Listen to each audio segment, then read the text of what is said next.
서로의 무소유을 든 3부 독서.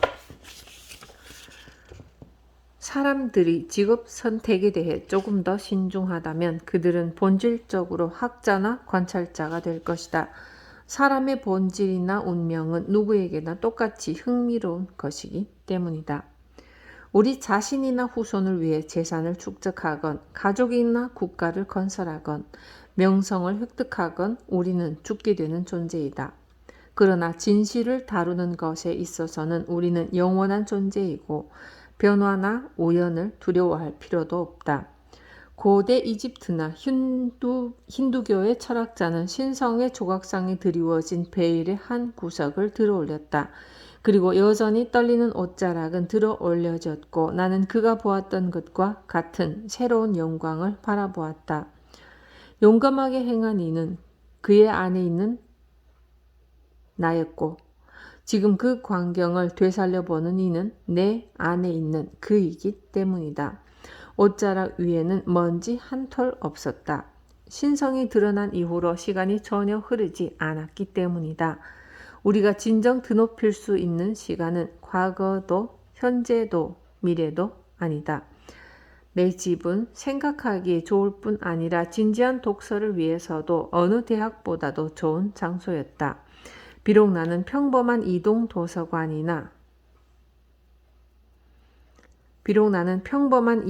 도서관이 다니는 구역에서도 벗어난 곳에 있었지만 그 어느 때보다도 세상에 돌아다니는 그 내용은 처음에는 나무 껍질 위에 쓰였고 지금에 와서는 종이 위에 옮겨지는 책들의 영향 아래에 있었다. 시인 미르 카마르 우딘 마스트는 말했다. 앉은 상태로 영적인 세계를 뛰놀며 책에서 얻을 수 있는 특권을 누린다. 한 잔의 와인에 취하는 것, 나는 그 기쁨을 심오한 이론을 들이마셨을 때 느꼈다. 나는 여름 내내 호메로스의 일리아스를 책상 위에 두었다. 비록 오다가다 가끔씩 읽을 수밖에 없었지만 말이다. 처음엔 집을 완성하는 작업과 동시에 콩을 심기 위해 밭을 가느라 더 많은 배움을 위해 쓸 손이 없었다. 나는 장차 책을 읽으며 보낼 시간이 많을 것이라 스스로를 다독였다. 일을 하는 짬짬이 얇은 여행기를 한두 권 읽었고 그들의 이야기는 나를 부끄럽게 만들었으며 나는 도대체 어디에 살고 있는가를 스스로에게 질문해 보았다. 학생들은 사치나 방탕함에 빠질 위험이 없이 그리스어로 호메로스나 아에스킬로스를 읽을 것이다. 그들의 책은 어느 정도 그 속의 영웅과 경쟁하게 하며 책을 읽음으로써 아침 시간을 성스럽게 만들기 때문이다. 영웅담들은 설령 우리 모국어로 쓰였다 할지라도 타락한 시대의 사람들에게는 언제나 죽은 언어일 것이다. 그래서 우리는 우리가 가진 지혜와 용기와 관용의 힘을 빌려 평소보다 더 큰 의미를 추측해가며 열심히 각 단어와 문장의 의미를 찾아야만 한다. 현대의 싸고 질 좋은 인쇄술은 그 번역과 함께함에도 우리에게 고대의 영웅감을 더 가깝게 가져다 주지 못하고 있다. 그들은 고독해 보이고 그 속에 인쇄된 글자는 언제나처럼 드물고 기묘하게 보인다. 고대의 단어 몇 가지를 배운다면 젊은 날의 시간을 들여 책을 읽는 충분한 가치가 있을 것이다. 그것들은 거리의 사소함에서 벗어나 끊임없는 암시와 자극을 불러일으킬 것이다. 농부가 어디서 들은 적이 있는 약간의 라틴 단어들을 기억해내고 곱씹어보는 것은 헛된 일이 아니다. 몇몇 사람들은 마치 고전학이 더 현대적이고 실용적인 학문에 길을 내어줄 것처럼 이야기한다. 그러나 학문을 탐구하고자 하는 학생은 여전히 고전을 공부한다. 그것이 어떤 언어로 쓰였건 얼마나 오래전에 쓰였건 가리지 않고 말이다. 고전이야말로 기록으로 남겨진 인간의 가장 고귀한 생각이 아니고 무엇이겠는가. 고전은 쇠퇴하지 않는 유일한 신탁이며 그 속에는 델포이나 도도나에서도 알려줄 수 없는 가장 현대적인 질문에 대한 답이 있다. 고전이 오래되었다고 연구하지 않는다면 대자연 역시 오래되었으므로 연구하지 말아야 할 것이다. 잘 읽는 것, 즉 진정한 책을 진정한 정신으로 읽는 것은 고귀한 운동이다. 진정한 책은 읽는 이에게 그 어떤 일상에서 관습적으로 존중하는 그 어떤 운동보다 많은 힘이 들게 한다. 그것은 마치 운동선수가 겪는 것과 같은 이 일에 관한 한 거의 평생에 걸친 꾸준한 의지와 훈련을 필요로 한다. 책이 그것이 쓰였을 때만큼 신중하고 조심스럽게 읽혀야 한다. 심지어 그 책에 쓰인 언어를 말할 수 있는 것으로도 충분하지 않다. 말하는 언어와 쓰는 언어, 듣는 언어와 읽는 언어에는 현저한 차이가 있기 때문이다. 말하는 언어와 듣는 언어는 보통 일시적이고 단지 소리와 말투와 방언에 지나지 않는다. 또한 야만적이어서 우리는 마치 짐승처럼 무의식 중에 어머니를 통해 배우게 된다. 쓰는 언어와 읽는 언어는 성숙되고 경험을 통해 다듬어진 언어이다. 말하고 듣는 언어가 어머니의 언어라면 읽고 쓰는 언어는 아버지의 것이라 할 수 있다. 그것은 신중하게 선택된 표현들이기에 귀로 듣기에는 너무나 중요하다. 우리가 그 표현을 말로 하기 위해서는 다시 태어나야 할 것이다. 우연히 그리스어와 라틴어를 사용하는 중세시대에 태어나 단지 그 언어를 말할 수 있는 사람들은 그 언어로 쓰인 천재적인 작품들을 읽을 자격을 갖췄다고 할 수 없다. 그 작품들은 그들이 아는 그리스어와 라틴어로 쓰인 것이 아니라 문학에 선별된 언어로 쓰인 것이다. 고귀한 그리스어와 라틴어의 방언을 알지 못하는 사람에게 그것이 쓰인 종이는 그저 쓰레기에 불과하며 그들은 당시의 싸구려 문학을 더 높이 평가했으나 유럽의 몇몇 국가들이 약간은 미숙하지만 뚜렷한 생각으로 쓰인 언어를 가지고 그들의 문학을 내세우려는 목적을 이루기에 충분하게 되었을 때 태초의 지식이 되살아났으며 학자들은 그 먼 거리에도 불구하고 고대의 보물을 알아보았다. 로마 사람들과 그리스 사람들이 듣지 못하던 것을 수세기가 지난 후 소수의 학자들이 읽었고 또 여전히 읽히고 있다. 우리는 웅변가가 이따금씩 뿜어내는 열변을 칭송한다. 그러나 가장 고귀하게 쓰인 언어는 일순간에 지나가는 말로 표현되는 언어를 훨씬 뛰어넘는 높은 차원에 있다. 그것은 마치 구름 뒤에 창공에 별들이 있는 것과 같다. 별들이 있고 누군가는 별들을 읽을 수 있다. 천문학자는 평생을 별들을 관찰하고 이야기한다. 별들은 우리가 일상적으로 증기를 내뿜듯 대화하고 숨을 쉬는 것처럼 증발하지 않는다. 연설장에서의 열변이라 불리는 것들을 연구해보면 미사여구만 가득하다. 웅변가는 순간적인 감흥에 취해 그의 말을 들을 수 있는 그의 앞에 서 있는 관중들을 향해 이야기한다. 그러나 작가는 보다 한결같은 마음이 글을 쓸 수 있게 해서 웅변가에 의해 고무된 관중이나 그 상황에서는 마음이 흐트러진다. 작가는 그를 이해할 수 있는 모든 시대의 사람들에게 인류의 지성과 마음에 대해서 이야기한다. 알렉산더 대왕이 그의 원정길에 귀중품을 넣는 상자에 일리아드를 넣어 가지고 다닌 것도 놀라운 일이 아니다. 쓰인 언어는 유물 중에서 가장 잘 선발된 것이다.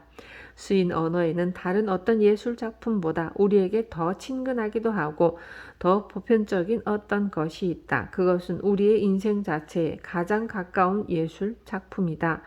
또한 모든 언어로 번역될 수 있고 읽힐 뿐 아니라 실제로 인간의 입을 통해서 내뱉어지기도 한다. 오직 캔버스나 대리석 위에만 나타나는 것이 아니라 삶 그 자체의 숨결 위에 새겨지는 것이다.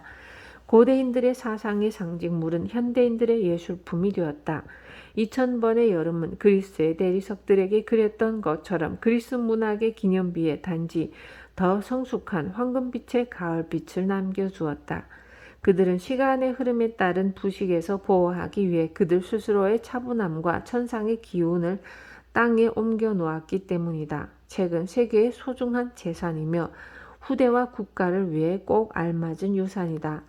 모든 오두막집의 책장에는 자연스럽고 당연하게 가장 오래되고 좋은 책이 진열되어 있다. 그 책들은 스스로를 내세우지 않지만 그들이 독자들에게 깨달음을 주고 도움이 되었을 때 독자의 양식은 그들을 결코 거부하지 않는다. 그 책의 저자들은 모든 사회에서 왕이나 황제보다 더 자연스럽고 저항할 수 없는 권위를 가진 상류 계층이고 전 인류에 영향력을 발휘한다. 무식하고 냉소적인 사업가가 일을 해서 그가 원하던 여유와 경제적 자립을 얻었다면, 그리하여 부유하고 선도적인 계층의 일원이 된다면 그는 결국에는 필연적으로 더 높은 세계이자 접근할 수 없는 지성을 갖춘 그룹의 일원이 되고 싶어 할 것이다. 그러나 그는 결국 그가 가진 교양의 불완전함과 그가 가진 모든 부의 허무함과 덧없음만을 느끼게 될 것이다. 더 나아가서는 그 고통스러운 경험에서 얻은 분별력을 발휘해 그의 아이들에게는 그가 뼈저리게 느낀 자신의 부족한 지적 교양을 보완해 주려고 노력할 것이다. 이렇게 하여 그는 가문의 창시자가 된다. 고전에 쓰여 있는 언어 자체로 그것을 읽을 수 없는 사람은 인류의 역사에 대해 아주 불완전한 지식을 가질 수밖에 없다. 사실 놀랍게도 우리의 문명 자체를 고전 작품의 번역이라고 여기지 않는 이상 고전 작품이 현대의 언어로 번역된다는 것은 불가능하다. 호메로스나 아에스킬로스나 심지어 버질의 아침처럼 아름답고 정교하며 속이 꽉 찬 작품들은 결코 영어로 번역된 적이 없다. 그들 이후의 작가들은 우리가 아무리 그들의 천재성에 대해 이야기한다 해도 고전 작가들의 정교한 아름다움이나 완성도, 일생 동안의 영웅적인 노력에는 하다못해 비슷하게라도 견주지 못한다. 고전을 모르는 사람들은 그것들을 잊어버리자고 말한다. 그러나 고전을 수용할 수 있고 감상할 수 있는 천재성과 배움을 갖춘 후에 고전을 잊어도 늦지 않다. 우리가 고전이라고 부르는 유물과 고전보다 더 고전이고 오래되었지만 우리가 잘 알지 못하는 각 나라의 성서들이 더욱 축적되고 바티칸이 베다경전과 조로아스터의 경전과 성경과 더불어 호메로스와 단테와 셰익스피어로 채워질 때, 그리고 다가올 전 세기가 잇따라 그들의 트로피를 세계의 광장에 내어놓을 때 그 시대는 진정 부유한 시대가 될 것이다. 그러한 축적을 통해 우리는 마침내 천국에 올라가기를 희망할 수 있는 것이다. 위대한 시인의 작품은 인류에 의해 읽힌 적이 없다. 오직 위대한 시인만이 그 작품을 읽을 수 있기 때문이다. 위대한 시인의 작품은 대중들에게는 마치 그들이 별을 천문학적으로 보지 않고 점성술적으로 보듯이 읽혔을 뿐이다. 대부분의 사람들은 그들이 거래에서 속는 것을 피하거나 재산을 관리하기 위해서 계산하는 것을 배운 것처럼 하찮은 편리함만을 위해 읽는 것을 배웠을 뿐이다. 고귀하고 지적인 운동으로서의 읽음에 대해서 그들은 거의 혹은 전혀 모르고 있다.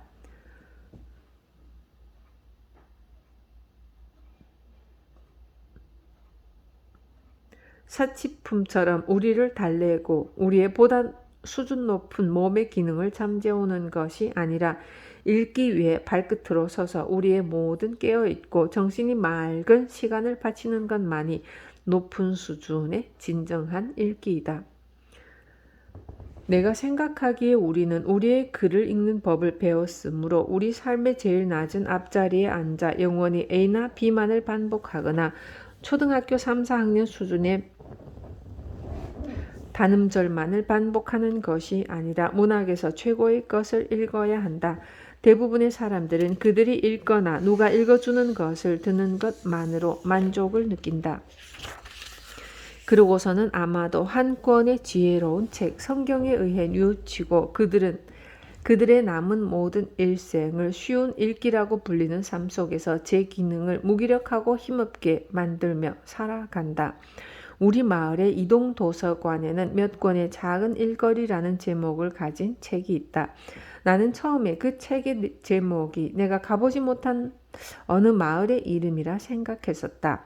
가마우지나 타조처럼 심지어 그들이 고기와 야채로 채워진 만찬을 먹고 난 후에도 이러한 종류의 모든 책을 소화할 수 있는 사람들이 있다. 그들은 낭비하는 것을 참을 수 없기 때문이다. 다른 사람들이 이러한 여물을 제공하는 기계라면 그들은 그 여물을 읽어치우는 기계이다. 그들은 제불론과 세프로니아에 대한 9,000번째의 이야기를 읽는다. 그들이 어떠한 방식으로 이전에 그 누구도 해보지 못한 사랑을 했는지, 그들의 사랑의 과정이 순탄히 흘러가지 않았는지, 결국에는 어쨌든 어떻게 그 사랑이 흘러가고 넘어져 구르고 다시 일어나 계속되는지를 읽는다. 종로에도 올라가지 말았어야 할 가엾고 불행한 작자가 어찌하여 뾰족탑 위에 올라가 있는가. 아무 쓸데없이 그를 뾰족탑 위에 놓아두고 소설가는 기쁜 마음으로 온 세상에 함께 들으라고 종을 울린다. 오 가엾어라. 저곳에서 그가 어떻게 내려왔담. 내가 보기에는 마치 영웅들을 별자리에 갖다 놓았듯이 소설 세계에서 높이 올라간 주인공들은 인간 풍향계로 변화시켜서 녹이 쓸 때까지 그곳에서 뱅뱅 돌게 하고 그들의 못된 장난질로 진실된 사람들의 마음을 다치게 하도록 절대 그곳에서 내려오지 못하게 해야 한다. 다음번에 소설가의 종이 울릴 때는 나는 설령 예배당이 불에 탄다 해도 꿈쩍도 하지 않을 것이다. 티틀톨탄으로 유명세를 탄 작가의 중세 로맨스, 팁토홉의 여행, 월간지의 연재, 선풍적인 인기, 몰려오지 말 것, 이러한 것들을 사람들은 크고 둥근 눈으로 원시적인 호기심으로 긴장해서 읽는다. 그들의 지치지 않는 위장 속의 모래주머니는 그 속에 주름이 무뎌지지도 않은 채 마치 4살짜리 아이가 벤치에 앉아 눈에 보이는 발음과 억양 또는 강세에 어떠한 진보도 없이 어떤 교훈을 뽑아내거나 집어넣는 아무런 기술도 없이 그의 2센트짜리 금박 표지의 신데렐라 이야기를 읽는 것처럼 책을 소화시킨다. 그 결과는 시야에 무뎌진 순환장애 그리고 모든 지적 능력의 전체적인 저하와 정체이다. 이러한 종류의 생강빵은 매일 순수한 밀이나 옥수수빵보다 더 꾸준히 모든 가정의 오븐에서 구워지고 있고 더 확실한 시장을 가진다. 최고의 책들이라는 것들은 심지어 소위 좋은 독서가라 불리는 사람들에 의해서도 읽히지 않는다. 우리 콩코드 마을의 문화 수준은 어느 정도인가? 거의 예외 없이 이 마을에는 우리가 읽고 쓸 수 있는 영문학에서의 최고의 혹은 그에 버금가는 좋은 책들에 대해서도 관심이 없는 것 같다. 이곳저곳에 좋은 대학을 나오고 소위 말하기를 풍부하게 교육받은 사람조차 영문 고전을 거의 접하지 않는다. 인류의 지혜가 기록된 고전들과 경전들에 대해서 말하자면 그것들을 아는 사람들은 누구나 쉽게 접할 수 있음에도 사람들은 그것들에 가까이 가기 위해 최소한의 노력도 하지 않는다. 나는 중년의 나무꾼을 안다. 그는 불어로 된 신문을 보는데 그가 말하기로는 그는 이미 수준을 뛰어넘었기에 새 소식을 알기 위해서가 아니라 캐나다 태생으로서 스스로가 계속 불어를 접하기 위해서 본다고 한다. 또한 내가 그에게 이 세상에서 당신이 할 수 있는 최고의 일이 무엇이냐고 물었을 때 그가 답하기로 불어를 계속 접하는 것 외에도 영어 실력을 계속해서 향상시키고 싶다고 하였다. 이것은 대학을 나온 사람들이 주로 하거나 원하는 것들이고 그들이 영어로 된 신문을 보는 것도 같은 이유에서이다. 영어로 쓰인 최고의 책들 중 하나를 다 읽은 사람이 그 책에 대해 이야기할 사람을 몇 명이나 찾을 수 있을까? 혹은 그가 무지한 사람들마저도 그 명성은 익히 알고 있는 그리스어나 라틴어로 된 고전을 원어로 읽었다고 가정해보자. 그는 함께 이야기할 사람을 누구도 찾지 못할 것이고 결국에는 그것에 대해 말을 꺼내지 않게 될 것이다. 사실 우리 대학 교수들 중 설령 그가 언어의 어려움을 정복했다 한들 그에 비례해서 그리스의 시인이나 작품의 기질을 파악하는 어려움마저도 극복하고 영웅적으로 용감히 고전을 읽고자 하는 독자들에게 그의 지식을 나누어 줄 마음을 가진 사람은 거의 없을 것이다. 신성한 성서들 혹은 인류의 경전들에 대해서 이 마을에 누가 그 제목만이라도 말할 수 있겠는가? 대부분의 사람들은 유대인을 제외하고는 경전을 가진 민족이 없었음을 모른다. 어떤 사람이라도 길에 떨어진 은화 한 잎을 줍기 위해 그가 가던 길을 꽤 벗어날 것이다. 그러나 여기 고대의 가장 현명한 사람이 말했고 모든 후대의 현자들이 그 가치를 보장한 황금의 말들이 있다. 그럼에도 우리는 읽는 법을 배워서 초급 읽기와 같은 인문서나 교과서만을 보고 학교를 졸업하면 아이들이나 초급자를 위한 작은 이야기들과 같은 이야기 책이나 읽고 있다. 우리의 독서, 대화, 그리고 생각은 모두 매우 낮은 수준이어서 소인족이나 난쟁이들 정도에 불과할 뿐이다. 나는 우리 콩코드 마을에서 나고 자란 사람들보다 더 현명한 그들의 이름이 이곳에 잘 알려지지 않은 사람들과 알고 지내기를 희망한다. 내가 플라톤의 이름을 듣고도 그의 책을 읽지 않겠는가? 마치 플라톤이 우리 마을 사람인데 내가 그를 한 번도 보지 못하거나 나의 이웃임에도 내가 한 번도 그와 대화하거나 그의 지혜로운 말들을 귀담아 듣지 않는 것처럼 말이다. 그러나 실제로는 어떠한가? 플라톤의 불멸성을 담고 있는 대화편은 바로 옆 선반에 놓여 있지만 한 번도 읽지 않았다.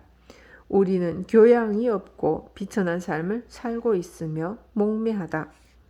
이런 관점에서 내가 고백하건대 나는 우리 마을 사람들 중 문맹인 자의 무지와 아이들을 위한 낮은 수준의 지식만을 읽을 줄 아는 사람의 무지 사이에서 큰 차이점을 발견할 수 있었다. 우리는 고대의 훌륭한 사람들처럼 배워야 하며 우선 그들이 얼마나 대단한지 알아야 한다. 우리는 소인족 사람들이기에 지적인 측면에서 일간지 칼럼 이상으로 날아오르지 못한다. 모든 책이 그 독자들만큼 무식한 것은 아니다. 우리의 상황에 정확하게 와닿는 책들이 있다. 우리가 그 책들을 진정으로 읽고 이해할 수만 있다면 우리 삶에 아침이나 봄보다 더 이로울 것이고 분명히 우리가 직면하는 일들의 새로운 측면을 줄 것이다. 얼마나 많은 사람이 책을 읽음으로써 그의 삶의 새로운 시작을 맞이했던가. 책은 어쩌면 우리 삶의 기적을 설명하고 그 새로운 삶을 드러내기 위해서 존재하는 것일지도 모른다. 현재의 상황에서 말할 수 없는 것들이 어떤 곳에서는 말해지고 있는 것을 발견할 수도 있다. 우리를 동요시키고 헷갈리게 하는 질문들은 이전에는 모든 현명한 사람들에게도 똑같이 일어났었다. 그 누구도 피해가지 않았다. 그리고 각각의 사람은 본인의 능력에 따라 그의 말과 그의 삶으로 질문에 대답했다. 또한 지혜를 통해 우리는 너그러움을 배운다. 콩코드 외곽 지역의 농장에서 홀로 일하는 농부는 독특한 종교적 경험을 하고 새 삶을 얻었으며 신앙에 따라 진지한 침묵을 지키고 배타적이게 되었는데 그는 아마도 이 견해에 동의하지 않을지도 모른다. 그러나 수천 년 전에 조로아스터 또한 그와 같은 길을 걸었고 같은 경험을 했으나 조로아스터는 현명한 사람이었기에 그 경험이 보편적이라는 것을 알고 그에 따라 이웃들을 대했다. 그리고 심지어 사람들 사이에서 신앙을 얻었다. 그러니 농부들에게 겸손한 마음으로 조로아스터와 대화할 수 있도록 만들어주는 것은 어떨까? 그리고 그들이 예수와도 대화를 하도록 만들어주면 현인들의 힘을 받아 생각을 자유롭게 할 수 있게 만드는 것은 어떨까? 그렇다면 우리 교회라는 이기적인 마음은 버릴 수 있을 것이 아니겠는가? 우리는 19세기를 살고 있으며 어느 국가보다도 빠른 걸음으로 성장하고 있음을 자랑스럽게 이야기한다. 그러나 우리 마을이 문화적 발전을 위해서 얼마나 노력하지 않는지를 생각해보라. 나는 마을 사람들에게 아첨하고 싶지도 않고 그들이 나에게 아첨하기도 바라지 않는다. 그것은 우리 모두에게 그리고 나에게 아무런 이익이 되지 않기 때문이다. 우리는 자극받을 필요가 있다. 우리 자신도 채찍질 당하는 소떼처럼 빠르게 달리도록 자극받을 필요가 있는 것이다. 우리 마을은 비교적 아이들을 위한 좋은 학교 체제를 갖추고 있으나 겨울에 반쯤 굶주린 문학 강좌와 최근에 주정부의 제안으로 시작된 별 볼 일 없는 도서관 설립을 제외하면 우리 어른들을 위한 학교는 없다. 우리는 정신적 영양을 위해서라기보다는 육체적 영양과 병에 대처하기 위해 거의 모든 수단을 사용한다. 이제는 성인으로서의 남자 여자가 되었을 때에도 교육에서 그만두지 않기 위한 어른들을 위한 학교를 설립할 때이다. 마을이 대학이 되고 나이든 사람들은 대학의 특별연구원이 되어 실제로 생활에 여유가 있다면 남은 일생을 학문 추구에 바쳐야 한다. 세계가 영원히 파리의 대학이나 옥스퍼드로 한정되어야 하는가? 콩코드의 하늘 아래에서는 학생들이 더 넓은 생각을 갖고 풍부한 교육을 받을 수 없는가? 알베라르 같은 학자를 고용해 우리에게 가르침을 주도록 할 수 없는가? 슬프게도 가축을 먹이고 가게를 지키느라 우리는 얼마나 학교에서 오래 멀어져 왔고 우리의 교육을 내버려 두었는가? 이 나라에서 마을은 어떤 측면에서는 유럽의 귀족 자리를 담당해야 한다. 마을은 훌륭한 예술의 보호자가 되어야 한다. 마을은 충분히 부유하며 단지 관대함과 세련됨이 부족할 뿐이다. 농부들과 상인들이 가치 있다고 여기는 일에는 충분한 돈을 쓰면서도 지성인들이 훨씬 가치 있다고 여기는 일에 돈을 쓰는 것에 대해서는 너무 이상만을 바라보는 제안이라고 생각한다. 재정 덕분인지 정치 덕분인지 마을 사람들은 공회당을 짓는데 17,000달러를 들였다. 그러나 100년이 걸려도 결코 그 껍데기를 채울 알맹이인 가치 있는 삶을 위해서는 그만한 돈을 쓰지 않을 것이다.